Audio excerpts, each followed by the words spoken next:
Hello everyone and welcome back to my YouTube channel with another useful and informative video. So guys, in this video I'm going to show you how to fix Face ID required stolen device protection is turned on.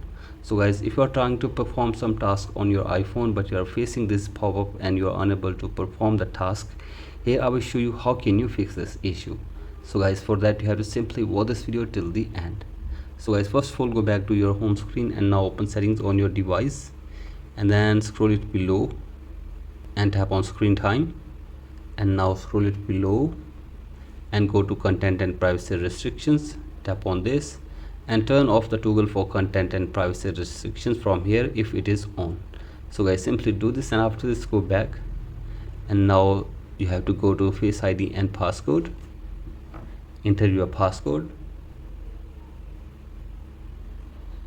and after this you have to simply scroll it below,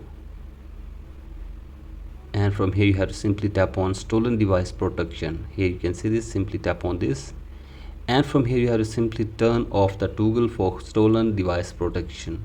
So guys, here you can see this, a little button to turn off stolen device protection. If it is on like this, you have to simply turn it off. So guys, here you can see this, and after this hopefully your problem will be fixed. So guys, that's it for today's video. Hope this video helps you. Please like and subscribe to my YouTube channel as well. Thank you.